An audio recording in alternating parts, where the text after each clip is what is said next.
বুদ্ধি করে সংসারে কাজ করি, তাই ঠান্ডায় বাসি কাজ প্লাস রান্না প্লাস পুজো প্লাস ক্লিনিং খুব সহজে টাইমে করি। শুভ সকাল বন্ধুরা, আমি টুকুন। আমার এই ব্লগ চ্যানেলে তোমাদের সকলকে অনেক অনেক স্বাগত, ভালোবাসা। কেমন আছো তোমরা সবাই? আশা করছি যে যেখানেই আছো সবাই খুব ভালো আছো আর সুস্থ আছো। আর তোমাদের ভালোবাসায় আমরাও কিন্তু বেশ ভালো আছি।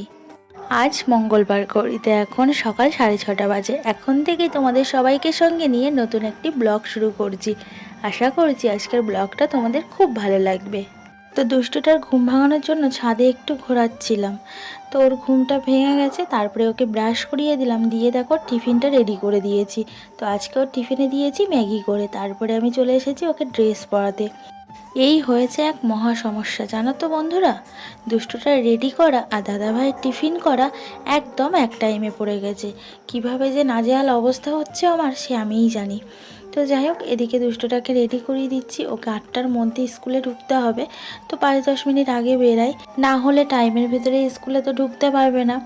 তো এই দেখো, ওকে ড্রেসটা পরিয়ে আমি রেডি করিয়ে দিলাম। তারপরে মুখে ক্রিম মাখিয়ে দিচ্ছি। আর কত দুষ্টুমি করছে দেখো, নাচতে শুরু করে দিয়েছে। তো তারপরে ব্যাগ থেকে আমি ওর আই কার্ডটা বার করে দিলাম, ও পরে নিল। তারপর চুলটা আসতেই আমি এখন টুপি পরিয়ে দিচ্ছি। এখন যদিও অতটা ঠান্ডা নেই, অনেক ঠান্ডা কমে গেছে। তো যেতে গিয়ে যে হাওয়াটা লাগবে, ওই হাওয়াটাই তো ঠান্ডা লেগে যাবে, তখন সর্দি কাশি শুরু হয়ে যাবে। তার জন্য টুপিটা পরিয়ে দিলাম। তো আমি বলি ক্লাসে ঢুকে টুপিটা খুলে ফেলতে, ও খুলে ফেলে, খুলে ব্যাগের মধ্যে রেখে দেয়। তো দুষ্টুটাকে তাড়াহুড়ো করে রেডি করে পাঠিয়ে দিলাম। চলে এলাম দাদা ভাইয়ের টিফিন করতে। তো দাদা ভাইয়ের আজকে টিফিনে বেগুন পোড়া করে দিয়েছি আর রুটি করে দিয়েছি। তো বেগুন পোড়াটা এখন ভালো করে মেখে নিচ্ছি পেঁয়াজ কুচি আর লঙ্কা দিয়ে। কাঁচা লঙ্কা একটাই দিয়েছি, কারণ বেগুন পোড়াতে না কাঁচা লঙ্কা দিলে বড্ড ঝাল কেটে ওঠে।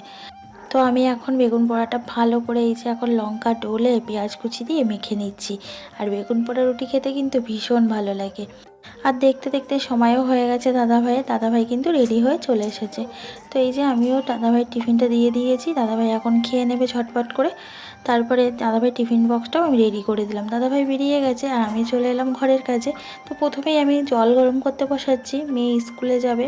তো ঠান্ডা জলে স্নান করতে চায় না, ক্যাই ক্যাই করে। তাই জন্য এই যে জল বসিয়ে দিয়ে এখন আমি ঘরের কাজগুলো করে নেবো। ততক্ষণে জলটা গরম হয়ে যাবে, আর জলটা গরম হতে তো একটু সময় লাগবে। তো যাই হোক, কিছু জামা কাপড় ছিল, জামা কাপড়গুলোও একেবারে ভাবলাম ভিজিয়ে তারপরে ঘরের কাজে হাত দিই। তো এই দেখো, একেবারে জামা কাপড়গুলো সব নিয়ে এসে এই যে সার্ফ জল করে নিয়ে এখন সার্ফ জলে জামা কাপড়গুলো সব ভিজিয়ে দিলাম। দিয়ে বালতিটাকে আমি সাইডে রেখে দিলাম। স্নান করার সময় জামা কাপড়গুলো কেচে একেবারে স্নান করে নেবো। তো খুব খিদে পাচ্ছিল, কারণ বেগুন পোড়া রুটি খেতে আমার ভীষণ ভালো লাগে। অন্যদিন কিন্তু সকালে আমি কিছু খাই না, আজকে যেন খিদে খিদে পাচ্ছে। তো ভাবলাম তাহলে দুটো রুটি খেয়ে নিই। তো এই যে দেখো, ছাদে রৌদ্রে বসে বসে এখন খাওয়া দাওয়াটা সেরে নিলাম। তারপরে সকালের বাসন পড়েছিল, সেই বাসনগুলো এখন সব ধোয়া মাজা করে নিচ্ছি। অন্যদিন সকালে কিন্তু আমি কিছুই খাই না, সেই একেবারে দুপুরবেলায় গিয়ে ভাত খাই। আজকে বেগুন পোড়া হয়েছে বলে না রুটি খেলাম দুটো। ইচ্ছা হলো যে দুটো রুটি খাই বেগুন পোড়া দিয়ে। বেগুন পোড়া রুটি খেতে খুবই ভালো লাগে এই শীতকালে। আর এই শীতকালটাই সবাই বেগুন পোড়া খায় কিন্তু। তো যাই হোক, তারপরে বাসনগুলো সব মেজে নিয়ে এখন দেখো আমি ভালো করে বাসনগুলো সব ধুয়ে নিচ্ছি। আর ওদিকে কিন্তু ঘড়ির কাঁটা দৌড়াচ্ছে, বেলা কিন্তু অনেক হয়ে এলো, আবার দুষ্টাকে আনতে যাব। তো দুটো ঘর এখনও গোছানো বাকি, ওপর নিচ। তো এখন আমি ঘর দুটো গুছিয়ে নেবো। প্রথমে ওপরের ঘরটা বিছানাটা ঝেড়ে গুছিয়ে নিলাম। তারপরে বালিশগুলো বিছানাতে সুন্দর করে রেখে দিলাম। তারপরে চলে এলাম ঘর ঝাঁট দিতে। ঘরটাকে এখন ভালো করে ঝাঁট দিয়ে নিচ্ছি। তারপর বাইরেটাও ঝাঁট দিয়ে নেবো।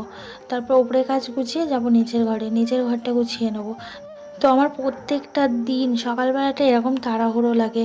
প্রত্যেকটা দিন সকালবেলা একই টাইমে ছেলেকে রেডি করা, আবার দাদাভাই টিফিন করা। দাদাভাই টিফিন করার জন্য তো আমি মাত্র 1 ঘন্টাও না, 40 মিনিট সময় পাই। তো এই 40 মিনিটে রুটি তরকারি করা সম্ভব? তোমরাই বলো। তাও কিন্তু আমি তাড়াহুড়ো করে দাদাভাইয়ের টিফিনটা রেডি করে দিই, যাতে দাদাভাই টিফিনটা নিয়ে যেতে পারে। নাহলে না দাদাভাইয়ের খুব অসুবিধা হয়, বাইরের জিনিস তো দাদাভাই খায় না। আর ওই জন্য আমি সকালবেলায় কিন্তু ভারী বেশি কিছু করি না, আমি হালকা পাতলাই করে দিই।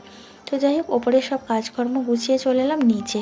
নিচে এসে নিচের বিছানাটা গুছিয়ে নিলাম। তারপরে দেখো, খাটের রেলিংটা ভালো করে পুছে নিচ্ছি।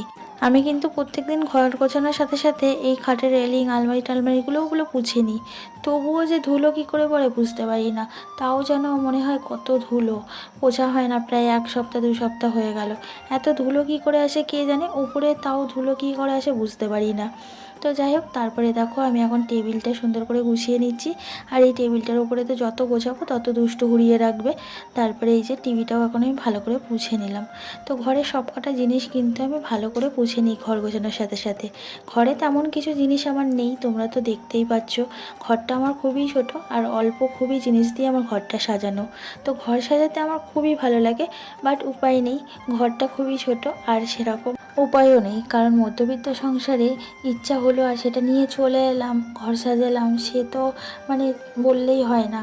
কারণ সেই জিনিসটার জন্য অনেক পরিশ্রম করতে হয়, অনেক দিন অপেক্ষা করতে হয়, তারপরে সেই জিনিসটা কিন্তু পাওয়া যায়। তো যাই হোক, তারপরে দেখো আমি ঘরটাকে ভালো করে ঝাড় দিয়ে নিলাম, নিয়ে এই উপর থেকে নিচ অবধি সিঁড়িগুলো ঝাড় দিয়ে নিলাম। তারপরে দেখো স্নান করে জামা কাপড় কেচে এই যে রেডি হয়ে গেছি। আর এখন 11টা 5 বাজে। তো এখন দুষ্টাকে আনতে যাচ্ছি।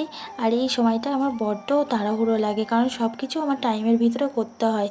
এই দুষ্টাকে আনতে যাওয়া একটা টাইম, দুষ্টাকে রেডি করে স্কুলে পাঠানো একটা টাইম, দাদাভাই টিফিন রেডি করা একটা টাইম, মানে সকাল থেকে উঠেই আমার সব কিছু কিন্তু টাইমের ভিতরেই করতে হয়। তো যাই হোক, এই যে ঘরে এখন তালা দিয়ে আমি বেরিয়ে পড়লাম, দুষ্টাকে আনতে যাচ্ছি। আর এই দেখো এখন হাঁটছি, দুষ্টাকে আনতে যাব। আমি কিন্তু রোডে উঠে গেছি। তো এখন এই যে যাচ্ছি, আর কিছুটা গেলেই হলো দুষ্টটার স্কুলে। দেখো সব বাচ্চাদের ছুটি হয়ে গেছে, এখন সবাই বাড়ি যাচ্ছে।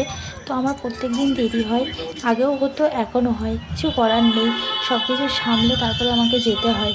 তো যাই হোক, চলো দুষ্টাকে নিয়ে আসি।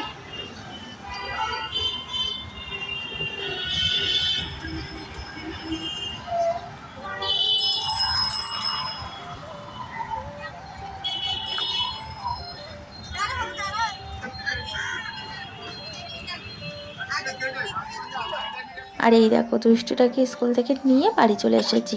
আর দুষ্টু এখন একা একাই জামা কাপড় ছাড়ছে, ও কিন্তু একা একাই জামা কাপড় খুলতে পারে। তো যাই হোক, তারপরে ওকে স্নান করে দিয়েছি। আর আমি যে কেচে রেখে গেছিলাম জামা কাপড়, সেইগুলো এখন ছাদে নিয়ে চলে এলাম, জামা কাপড়গুলো এখন মেলে দিচ্ছি। তো ওকে খেতে দিয়েছি, ও খাচ্ছে।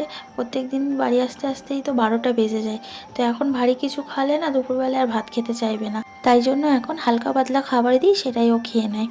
তো যাই হোক, তারপরে দেখো জামা কাপড় মেলে এসে এখন বসে পড়েছি সবজি কাটতে। আর এগুলো কি বলো তো, এগুলো ওলকপি। ওলকপি খেতে কে কে ভালোবাসো? আমার ভালো লাগে, তবে ওই ওলকপির ডালনা ওইটা ভালো লাগে বড়ি ফোড়ন দিয়ে। তো সেটাই আজকে আমি রান্না করব। তো এগুলো কিন্তু আমার বাবা দিয়ে গেছে, এই ওলকপিগুলো আমাদের বাড়ির গাছের। তো যাই হোক, তারপরে দেখো এদিকে আমি বসিয়েছি বেগুন আলু বড়ির তরকারি করব, সেই তরকারিটা। তো ওলকপিটা কিন্তু কাটতে কাটতে আমি চলে এসেছি, অর্ধেকটা কেটে। তো তরকারিটা কষিয়ে জল দিয়ে দিলাম, আর তরকারিটা দেখো ফুটে গেছে। তো আমি এখন ভেজে রেখেছিলাম যে বড়িগুলো, সেগুলো দিয়ে দিলাম। এগুলো কিন্তু আমার মায়ের হাতে দেওয়া বড়ি, এবার দিন বাবা এসেছিল, বাবার কাছ দিয়ে পাঠিয়ে দিয়েছে। তো বাড়ির বড়ির তরকারির স্বাদ কিন্তু ভীষণ ভালো লাগে। আর এই দেখো ওলকপিগুলো আমি কিন্তু ছাড়িয়ে জলের মধ্যে ভিজিয়ে রেখে গেছিলাম, আর কিছুটা ওলকপি এই যে আমি মানে কুড়ে রেখে গেছিলাম। তো এখন ওলকপিগুলো সব কুড়ে নিলাম, নিয়ে ওলকপিতে যে বড়িগুলো দেবো সেই বড়িগুলো নিয়ে নিলাম, নিয়ে চলে এলাম রান্নাঘরে। আর রান্নাঘরে এসে দেখি তরকারিটা হয়ে গেছে। তো বেগুন আলু বড়ি তরকারিটা আমি ঢেলে নিলাম একটা পাত্রে। তারপরে আমি এখন ওলকপির ডালনাটা বসাবো। তো ওলকপি কিন্তু মাছ দিয়ে খেতেও ভালো লাগে। কড়াইটা ধুয়ে এনে বসিয়ে দিলাম। তারপর তেলটা গরম হয়ে গেলে দেখো বড়িগুলো লাল লাল করে ভেজে নিয়েছি, নিয়ে একটা পাত্রে তুলে রেখে দিলাম। তারপরে তেলে 5 ফোড়ন দিলাম, শুকনো লঙ্কা আর তেজপাতা দিলাম একটা, দিয়ে ভালো করে একটু নাড়াচাড়া করে আলু দিয়ে দিলাম। ডুমো ডুমো করে আলু কেটে রেখেছিলাম, সেগুলো এখন দিয়ে দিলাম, দিয়ে একটু হালকা করে লাল লাল ভেজে নিলাম। নিয়ে কুড়নিতে যে ওলকপি কুড়ে রেখেছিলাম, এই যে এই দেখো কত সুন্দর একদম ঝিরিঝিরি মতো হয়েছে। তো এই ওলকপিগুলো এখন আমি ভাজা আলুটার মধ্যে দিয়ে দিলাম। আর এর মধ্যে একটা কিন্তু আমি কাঁচা লঙ্কা চিড়ে দিয়েছি। তো যাই হোক, এখন এবারে ওলকপিটাই ভালো করে নাড়াচাড়া করে নিচ্ছি আলুটার সাথে। তো ভালো করে নাড়াচাড়া করে নিয়ে আলুটার সাথে মাখিয়ে নিচ্ছি। আর এই ওলকপিটা দিয়ে কিন্তু এখন অনেক জল বেরিয়েছে, দেখো কত জল বেরিয়েছে। তো এই দেখো ওলকপির জলটা কিন্তু শুকিয়ে গেছে। আর আমি যে ভেজে রেখেছিলাম বড়িগুলো, সেই বড়িগুলো দিয়ে দিলাম, দিয়ে এখন ভালো করে নাড়াচাড়া করে একটু ঢাকা দিয়ে দিলাম। কিছুক্ষণ পর ঢাকাটা খুলে একটু দুধ দিলাম আর একটু ঘি দিলাম, তারপরে একটু গরম মশলা দেবো, দিয়ে ভালো করে নাড়াচাড়া করে নিয়ে তারপর নামিয়ে নেবো।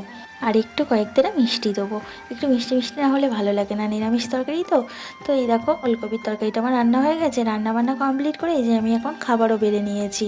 তো ওলকপির ডালনা, ডাল আর বেগুন আলু বড়ির তরকারি হয়েছে, সেটা তো দেখলে। খাওয়া দাওয়া সেরে বিকেলবেলায় ছাদে এলাম জামা কাপড় তুলতে। আর এই দেখো দুষ্টুটা খেলা করছে। আমাদের এখানে কিন্তু ঠান্ডা অনেক কমে গেছে, এই সময় কিন্তু সোয়েটার পরতে হতো, আর এখন দেখো দুষ্টু কিন্তু এমনিই জামা প্যান্ট পরে ঘুরছে। তো যাই হোক, আমি এখন জামা কাপড়গুলো সব একে একে তুলে নিচ্ছি। আর দুষ্টুকে বললাম ক্লিপের কৌটোটা আনতে। তো যাই হোক বন্ধুরা, আজকের মতো ভিডিওটা এখানেই শেষ করছি। যদি ভালো লাগে লাইক করে দিও আর কমেন্টস করে জানিও আমার ভিডিওটা তোমাদের কেমন লাগলো। যদি আমার ভিডিওর কোথাও কোনো অংশ যদি ভালো লেগে থাকে, চ্যানেলটা সাবস্ক্রাইব করে আমার পাশে থাকতে পারো।